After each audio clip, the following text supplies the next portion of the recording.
ചെമ്പകമംഗലത്തേക്ക് home നേഴ്സിനെ അയച്ച ആ ഏജന്റിനെ എൻ്റെ ഓർഡർ അനുസരിച്ച് എൻ്റെ സബോർഡിനേറ്റ്സ് അറസ്റ്റ് ചെയ്തിട്ടുണ്ട്.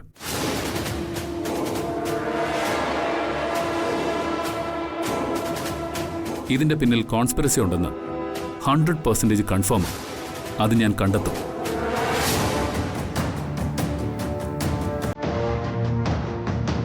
ഞാൻ അങ്ങോട്ട് പുറപ്പെടുക. ശരി മുത്തശ്ശി. മോനെ,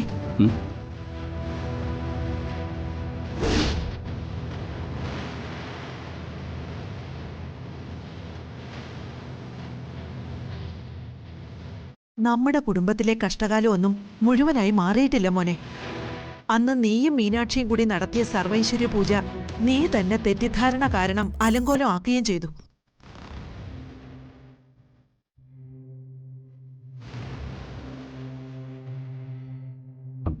അതൊന്നും മൈഥിലിയെ ഒളിപ്പിച്ചു വെച്ചത് മീനാക്ഷിയാണെന്നുള്ള മിസ്അണ്ടർസ്റ്റാൻഡിങ്ങിൽ എനിക്ക് പറ്റിയൊരു തെറ്റാ. അക്കാര്യത്തിലൊക്കെ എനിക്കിപ്പോൾ നല്ല കുറ്റബോധമുണ്ട്.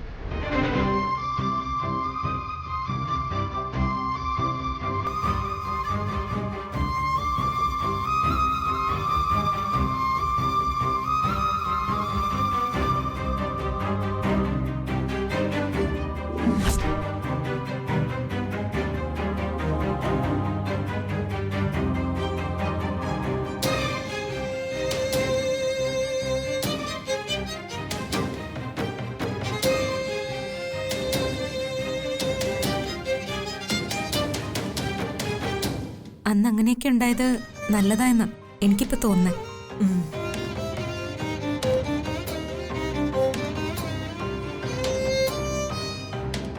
ഞാനിപ്പോ എന്ത് ചെയ്യാനാ മുത്തശ്ശി? മുടങ്ങിപ്പോയ സർവൈശ്വര്യ പൂജ വീണ്ടും നടത്തണം. നീയും മീനാക്ഷിയും കൂടി ചേർന്നാണ് അത് നടത്തേണ്ടത്.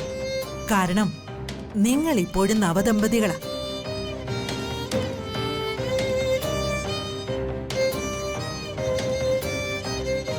എനിക്കതിൽ സന്തോഷമുള്ളൂ മുത്തശ്ശി.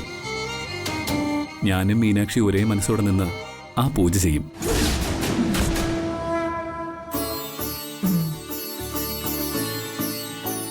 മുത്തശ്ശിക്ക് ഞാൻ വാക്ക് തരിക.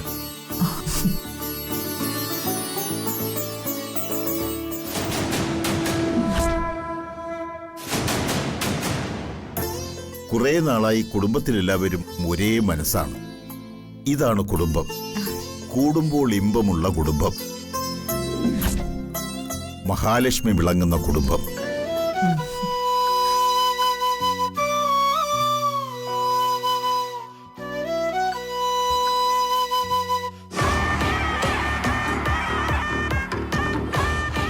ഈ പൂജ ഞാൻ നടത്തില്ല.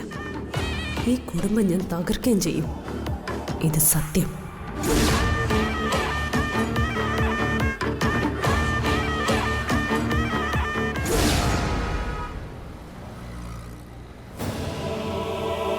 മാലതി കുട്ടികളുടെ സ്കൂളിലേക്ക് പോയിട്ടുണ്ടെന്ന ഒരു ദൂതൻ എന്നെ അറിയിച്ചു. തിരികെ വരുന്നത് ഈ വഴിയാണല്ലോ, എന്നാ ഇവിടെ വെച്ച് കണ്ടേക്കാന്ന് ഞാനും കരുതി. ദൂതൻ അറിയിച്ചെന്നോ? ഏത് ദൂതൻ? ഞങ്ങൾക്ക് വിവരങ്ങൾ ചോർത്തിത്തരാൻ എല്ലായിടത്തും ദൂതന്മാരുണ്ട് മാലതി. മെസ്സഞ്ചേഴ്സ്. അതിലൊരു മെസ്സഞ്ചർ അറിയിച്ച പ്രകാരമാ ഞാൻ ഇവിടെ തന്നെ നിന്നത്. സാറിന് എന്നെ ഒന്ന് ഫോൺ ചെയ്തുകൂടായിരുന്നു? ഞാൻ അങ്ങോട്ട് വരുമായിരുന്നല്ലോ. ഫോൺ ചെയ്യലേ ഞാൻ മനപ്പുറം ഒഴിവാക്കിയതാ. കഷ്ടകാലത്തിന് ഞാൻ ഫോൺ ചെയ്യുമ്പോ മാലതിയുടെ ഭർത്താവ് ആ കാർക്കോടകൻ ജഗദീഷ് എങ്ങാനും കണ്ടാലോ, അവൻ നിന്നെ എടുത്ത് ചെണ്ട കൊട്ടും. ഞങ്ങളുടെ കൂടെ നിൽക്കുന്ന ആർക്കും ഞങ്ങൾ കാരണം ഒരു പൊല്ലാപ്പും ഉണ്ടാകരുത്. അതാ ഞങ്ങളുടെ തീരുമാനം. കക്കാൻ പഠിച്ചാലേ നിൽക്കാനും പഠിക്കണം. അതുകൊണ്ട് ഫോണൊക്കെ വന്നാലേ ജഗദീഷ് ഏട്ടനെ മനോഹരമായിട്ട് പറ്റിക്കാൻ എനിക്കറിയാം. ആ അത് പോട്ടെ, കാത്തുനിന്ന് കാര്യം പറ സാറേ. അല്ല, ആരാ മാലതി ചെമ്പകമംഗലത്ത് പുതിയൊരു സുന്ദരി പെണ്ണ? സുന്ദരി പെണ്ണോ? അവിടെ എന്നെക്കാൾ വലിയ സുന്ദരി പെണ്ണ് ആരാ സാറേ? സാറിന് ആരോ തെറ്റിദ്ധരിപ്പിച്ചതാ. അതല്ലെന്നേ, ജയറാമിന് തട്ടാനുള്ള പദ്ധതി പൊളിച്ചത് ആ പെണ്ണാണെന്ന് ഹോം നേഴ്സ് പറഞ്ഞല്ലോ. അയ്യോ അതോ? അതാ മൈഥിലിയാ സാറേ. അവള് സുന്ദരിയാണെന്ന് ആരാ പറഞ്ഞത്? അവന്റെ കണ്ണിന് എന്തെങ്കിലും കുഴപ്പം കാണും. മൈഥിലിയോ? ACP കാർത്തികിന്റെ ആദ്യ ഭാര്യയായിരുന്ന മൈഥിലി? അതെ, ആ മൈഥിലി തന്നെ. അതെന്ത് കഥയാ? അവള് നിന്റെ ആങ്ങളയുടെ കൂടെ മുങ്ങിയതല്ലേ? അവളെന്താ തിരിച്ചു വന്നോ? ആ ദേ പോയി ദാ വന്നു. പോയൊരു കറക്കമൊക്കെ കഴിഞ്ഞ് തിരിച്ചു വന്നു സാറേ. ഇതെന്താ പോകാൻ തിരിച്ചു വരാനൊക്കെ പൂച്ചക്കുഞ്ഞാണോ? അവൾ ഒരിടത്തും നില ഉറപ്പിക്കത്തില്ല സാറേ. അവൾ ആ കാർത്തിയെ തേച്ച പോലെ വൈശാഖിനെയും തേച്ചു. അല്ല, തേപ്പും കഴിഞ്ഞ് ഇങ്ങോട്ട് വരുമ്പോ സ്വീകരിക്കാൻ നിങ്ങളുടെ ചെമ്പകമംഗലം എന്താ വഴിയമ്പലോ? അല്ല, അങ്ങനെയൊന്നും അല്ല സാറേ ഇതിന്റെ കഥ. ഇതിന്റെ കഥയ്ക്കൊരു പുതുമയുണ്ടല്ലോ. വല്ല സിനിമയും നിർമ്മിക്കായിരുന്നു. ഒരു കപ്പ് കട്ടൻ കാപ്പി പോലും ഉണ്ടാക്കാൻ അറിയാത്ത ഇവർക്ക് എന്റെ ആങ്ങളെയും എന്റെ വീടും പിടിച്ചില്ല. അവളേത് കീടനാശിനി എടുത്തടിച്ചു സ്വയം വടിയാവാൻ. എന്നിട്ട് വിഷം കഴിച്ച അവള് എങ്ങനെയോ കാർത്തിയുടെ അടുത്ത് ഓടിയെത്തി. കാർത്തി അവളെ ഹോസ്പിറ്റലും ആക്കി. ജീവൻ രക്ഷിച്ച ഈ പാപഭാരവും ചുമന്ന് കാർത്തി ചെമ്പകമംഗലത്തും എത്തി. അല്ലടാ, ഇവനെന്താ നാണമില്ലേ? കാർത്തിയുടെയും മീനാക്ഷിയുടെയും ജീവിതത്തിനിടയിൽ ഇവളൊരു മഹാശല്യമായി മാറിയിരിക്കുക സാറേ. എന്തായാലും ചെമ്പകമംഗലത്ത് അവൾക്ക് സ്വസ്ഥതയില്ല. എല്ലാവരും കൂടി എടുത്തിട്ട് അവളെ പന്ത് കളിക്കുക. നമുക്ക് അവളെ വെച്ച ചെമ്പകമംഗലത്ത് ഉഗ്രനൊരു ഗെയിം കളിക്കാം. മാലതി അവളുമായി എത്രയും പെട്ടെന്ന് സ്നേഹത്തിലാവണം. മൈഥിലിയെ നീ നിന്റെ കൂടെ നിർത്തണം. അതൊന്നും പറ്റില്ല സാറേ. എനിക്ക് അവളെ കാണുന്നതും പിശാചിനെ കാണുന്നതും ഒരുപോലെയാ.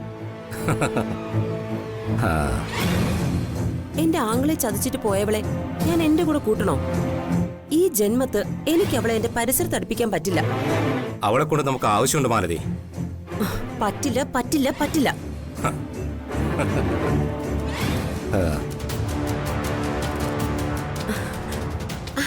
അയ്യോ, ഈ സാറിന്റെ ഒരു കാര്യം. ആടിന് പ്ലാവില കാണിക്കും പോലെയാ ഈ സാറെന്നെ നോട്ട് കേട്ട് കാണിക്കുന്നേ. കാശ് കിട്ടിയാലേ മൈഥിലെ മാത്രമല്ല മൂർഖം പാമ്പിനെ വരെ ഞാൻ എന്റെ കൂടെ കൂട്ടും. അയ്യോ,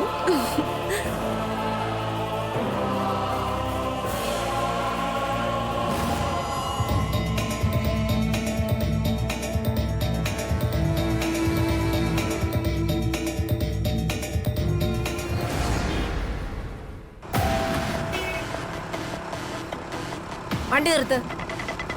വണ്ടി നിർത്താൻ. എന്നെ മനുഷ്യൻ നിങ്ങളോടല്ലേ പറഞ്ഞ വണ്ടി നിർത്താൻ? ഇവിടെ ഒരു കാര്യം. നിർത്താൻ അങ്ങോട്ട്.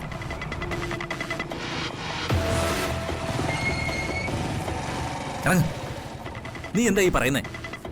നിനക്ക് കടല് കാണണമെന്ന് പറഞ്ഞിട്ടല്ലേ നിന്നെ ഞാൻ ഈ വഴിക്ക് കൊണ്ടുവന്നത്?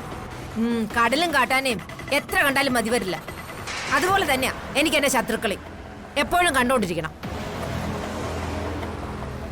ഈ വഴി കടപ്പുറത്തേക്ക് പോകാമെന്ന് ഞാൻ നിങ്ങളോട് പറഞ്ഞത് എനിക്കൊരു ലക്ഷ്യമുള്ളത് കൊണ്ടാ. എന്ത് ലക്ഷ്യം? ദാ ആ വീട് കണ്ടോ? അത് ചെമ്പകമംഗലല്ലേ? അതെ, നമ്മുടെ ബന്ധുവീട്. ബന്ധുവീടൊക്കെയാ. പക്ഷേ അങ്ങോട്ട് ചെന്നാലേ അടി കിട്ടും, ചെവിക്കുറ്റി കിട്ടും. കിട്ടിയ അടിക്കൊക്കെ പകരം വീട്ടണം. അത് കൈകൊണ്ടല്ല, ബുദ്ധി കൊണ്ടാ. എടി, നീ പറയുന്നൊന്നും എനിക്ക് മനസ്സിലാവുന്നില്ല. എന്റെ പൊന്നു മനുഷ്യ, നമ്മുടെ മോനെ മതമിളകിയ കൊമ്പനാനയെ പോലെ അലഞ്ഞു തിരിയുക.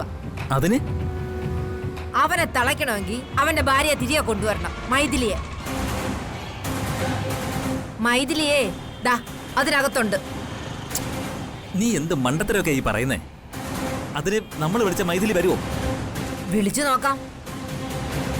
അവളെ ഇതിനകത്തിട്ട് ഇവിടുത്തെ പെണ്ണുങ്ങളെല്ലാം കൂടി പൊരിക്കുവാണെന്ന് ഞാൻ കേട്ടത്. എന്റെ താരകെ, ഞാനൊന്നും അങ്ങോട്ട് വരുന്നില്ല. എനിക്ക് അവിടെ വന്ന് അവരുമായിട്ടൊക്കെ കടിപിടി കൂടാൻ പേടിയാ. എന്റെ കൂടെ വരുന്നതിന് നിങ്ങൾക്ക് എന്തിനാ പേടി? എന്റെ താരകെ, നമ്മളെ കാണുമ്പോഴേ ആ മൈഥിലി അവിടുത്തെ നിലവറയിൽ വല്ലം കയറി ഒളിക്കും.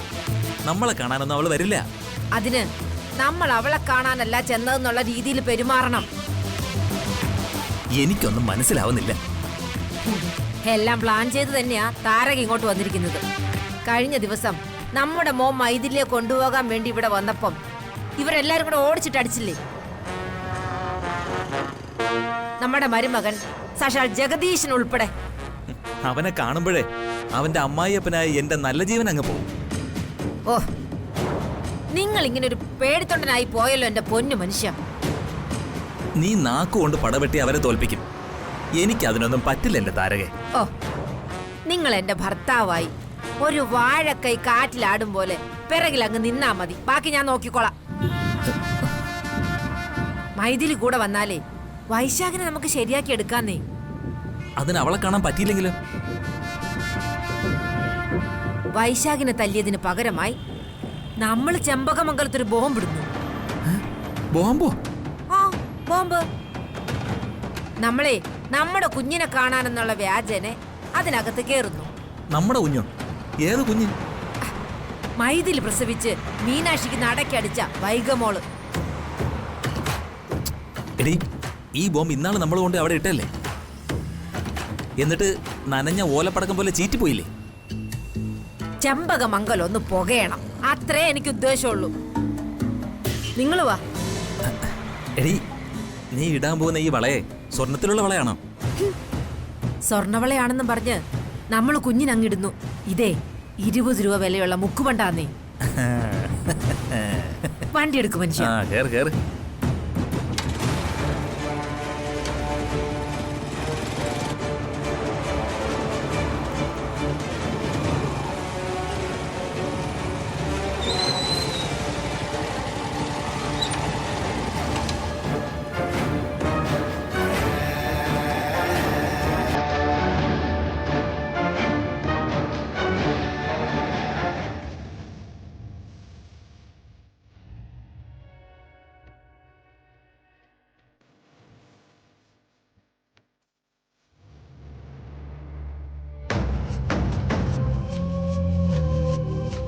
ഇന്നിവിടെ നല്ല സമാധാനം ഉണ്ടല്ലോ എന്ന് കരുതി ആശ്വസിക്കുകയായിരുന്നു.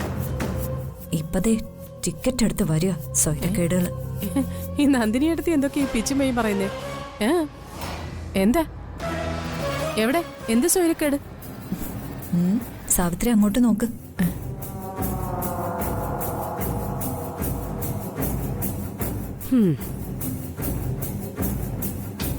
നീലാവത്ത് കോഴികൾ ഇറങ്ങിയതുപോലെ 2 എണ്ണം, ഒരു മോവനും മോളി. ഇവർക്ക് ഇവിടുന്ന് എത്ര കിട്ടിയാലും മതിയാവില്ലേ? സാവിത്രി വെറുതെ വഴക്കിനൊന്നും പോണ്ട.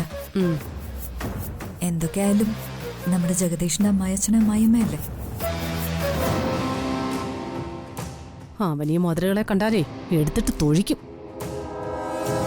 എന്തായാലും മാലതിയെ കൂടി നമ്മൾ ഓർക്കണ്ടേ? വരട്ടെ. മര്യാദക്കാണെങ്കിൽ മര്യാദ, ഇല്ലെങ്കിൽ ഈ സാവിത്രിയുടെ കൊണം അവരറിയും. ഏട്ടത്തി വാ.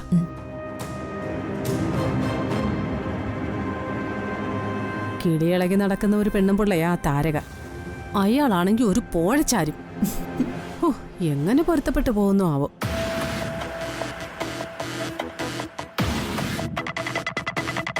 വാ, എന്താ നോക്കാം.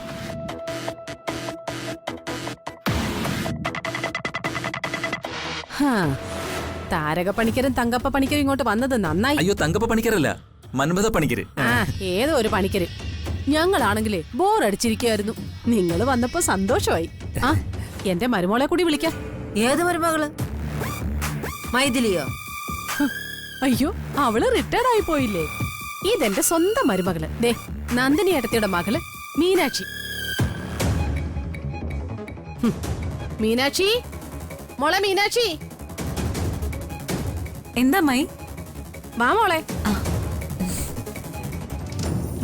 ഓടി വാ എന്റെ ചക്കരെ. ദേ, പണിക്കർമാർ അവതരിച്ചിട്ടുണ്ട്.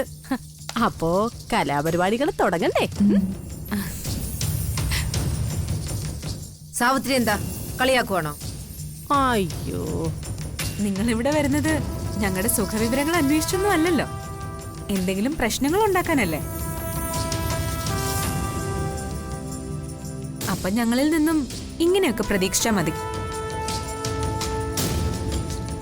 മാലതിയുടെ അച്ഛനും അമ്മയും ഇങ്ങോട്ട് വന്നത് എന്തിനാണെന്ന് പറ. മാലതിയെ കാണാനാണോ? മകളെയും കാണണം, മരുമകളെയും കാണണം.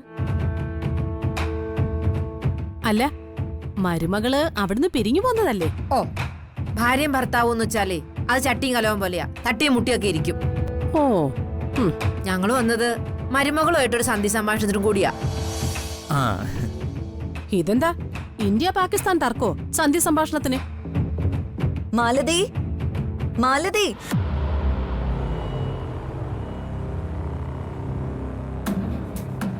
നിങ്ങൾ എന്തിനാ യാതൊരു മുന്നറിയിപ്പില്ലാതെ ഇങ്ങോട്ട് വന്നത്? ദൈവമേ, ജഗദീഷേട്ട ഇല്ലാത്തത് ഭാഗ്യം. നിങ്ങൾ എന്തിനാ ഇങ്ങോട്ട് വന്നേന്ന്? അത് പിന്നെ മൈഥിലി ഒന്ന് കാണാനാ മോളെ. അയ്യോ, എല്ലാം ക്ഷമിച്ച് അവള് കൂടെ വരുമെങ്കിൽ കൊണ്ടുപോവാനാ. അവള് വരില്ല.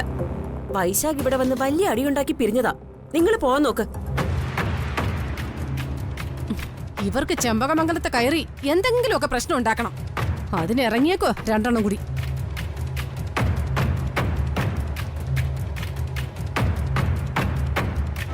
ദേ മാലതി, ഇവർ നിന്റെ അച്ഛനും അമ്മയും ആയതുകൊണ്ട് ഞങ്ങൾ ക്ഷമിക്കുക. മര്യാദക്കാണെങ്കില് കാപ്പിയോ ഊണോ ഒക്കെ കഴിച്ചിട്ട് പോവാന്ന് പറയും. എടങ്ങേറിനാണെങ്കി ഉടൻ സ്ഥലം കാര്യാക്കാൻ പറ. അയ്യോ അമ്മേ, ഞങ്ങൾ ഇടങ്ങേറണമെന്ന് വന്നതല്ല. ഞങ്ങൾക്ക് ഞങ്ങളുടെ കുഞ്ഞിനെ ഒന്ന് കാണണം.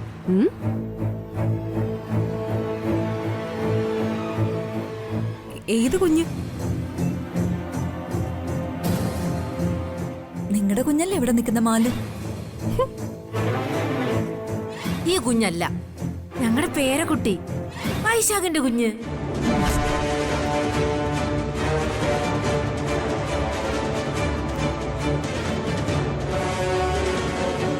അമ്മേ,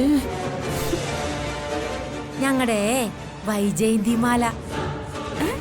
വൈജയന്തിമാലയോ? ആ, നിങ്ങള് വൈകാന്ന് പേരിട്ടു, ഞങ്ങള് വൈജയന്തിമാല തിരുത്തി, അത്രേ ഉള്ളൂ. ഓ,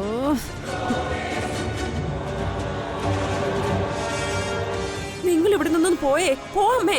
ഓ, എന്റെ മോളെ 28 കെട്ടിനൊന്നും കൊണ്ടുവന്ന് കൊടുക്കാൻ പറ്റാത്തോണ്ട് കുഞ്ഞിന് ദേ ഈ വള ഇടിയിക്കാൻ വേണ്ടിയാ വന്നത്. മാലതി, അമ്മേ, അകത്തോട്ട് പോ. മാലതി എന്റെ സ്വന്തം മരുമകളാ. നീ ഇവിടെ നിൽക്കുമ്പോ എനിക്ക് ഇവരോടൊന്നും പറയാൻ പറ്റില്ല. അകത്തു പോ. വയ്ക്കോ. പോവാൻ.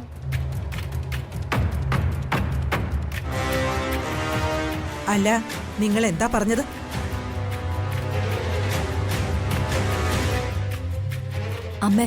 അമ്മ ഇവരോടൊന്നും സംസാരിച്ച് തരം താഴണ്ട. ഇവരോടൊക്കെ ഞാൻ സംസാരിച്ചോളാം. അതെ, ഈ വിഷയം പറഞ്ഞ് മുൻപൊരിക്കല് നിങ്ങൾ ഞങ്ങളെ നാണം കെടുത്താൻ വന്നത്. അന്ന് ഞങ്ങൾ മര്യാദയ്ക്ക് പറഞ്ഞു വിട്ടു. വീണ്ടും അത് കുത്തിപ്പൊക്കി ഇങ്ങോട്ട് വരണമെങ്കിൽ നിങ്ങളുടെ ഉദ്ദേശം വേറെയാ. നിങ്ങൾക്ക് എന്തൊക്കെയോ പ്രതികാരം ഞങ്ങളോടുണ്ട്. അയ്യേ, ഒരു പ്രതികാരവും ഇല്ല. ഞങ്ങൾക്ക് ഞങ്ങളുടെ കുഞ്ഞിനെ കാണണമെന്ന് തോന്നി, അത് കൊണ്ടുവന്നു. അത് ന്യായമല്ലേ? നിങ്ങളുടെ കുഞ്ഞിവിടെ ഇല്ലെന്ന് പല പ്രാവശ്യം ഞങ്ങൾ പറഞ്ഞു കഴിഞ്ഞു. വൈകമോൾ ഞങ്ങളുടെ കാർത്തിയുടെ കുഞ്ഞ. മേലിൽ നാട്ടിൽ നടന്ന ഇത്തരം വൃത്തികേടുകൾ വിളിച്ചു പറഞ്ഞുണ്ടല്ലോ. ഇവിടെ മോളെ, അയ്യോ, അയ്യോ, ഞാൻ ജയിലിലേക്ക് പോകും കേട്ടോ. നന്ദിനിയടുത്ത് എന്തായി കാണിക്കുന്നേ? നിങ്ങളൊന്ന് പോകാമോ ഇവിടുന്ന്? ഭ്രാന്ത, ഇങ്ങോട്ട് വാ മനുഷ്യ, അങ്ങോട്ട്. മോശങ്ങള്.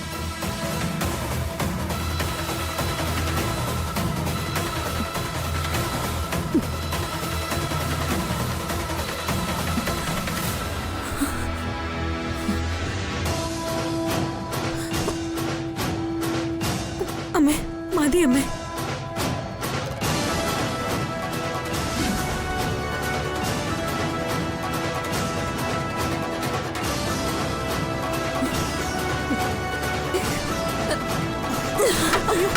മോളെ,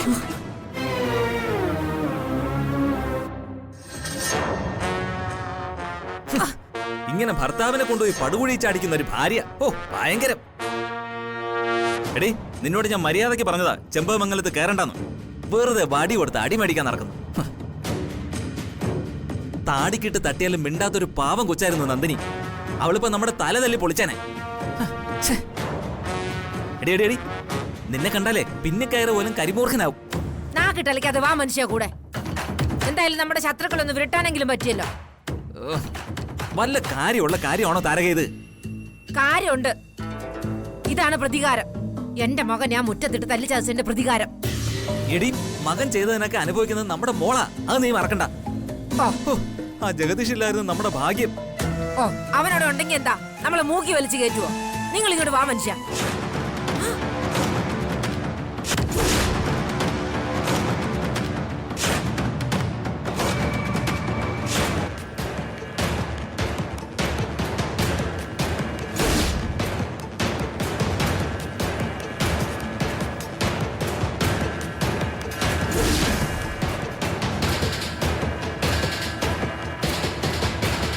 ജഗദീഷ് കൺമുന്നില്.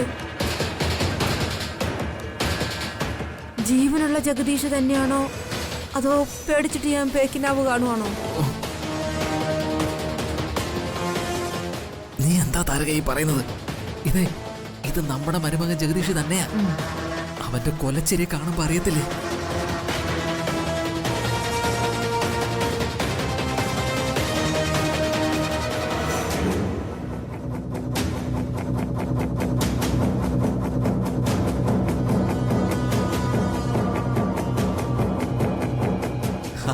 ഇതെന്താ കാലാപർക്കികൾ രണ്ടുപേരും ഈ മുറ്റത്ത്? കാലാപൃക്കികളോ? അതെന്തുവാ? ആ അതോ, ഞാൻ തീരെ കുട്ടിക്കാലത്ത് കണ്ടിട്ടുണ്ട്. ചെമ്പകമംഗലത്തെ പാടശേഖരങ്ങളിൽ കൊയ്ത്ത് കഴിയുമ്പോൾ തെറിച്ചു വീഴുന്ന നെല്ലുകൾ പറക്കാൻ പെറുക്കികൾ വരുന്നത്. അവരെ ഞങ്ങളെ കാലാപറിക്കൽ എന്നാ വിളിച്ചോണ്ടിരുന്നത്. നീ അത്രയ്ക്കങ്ങ് ഞങ്ങളെ തരം താഴ്ത്തണ്ട. നിനക്ക് പെണ്ണ് തന്നു എന്നൊരു തെറ്റ് മാത്രമേ ഞങ്ങൾ ചെയ്തിട്ടുള്ളൂ.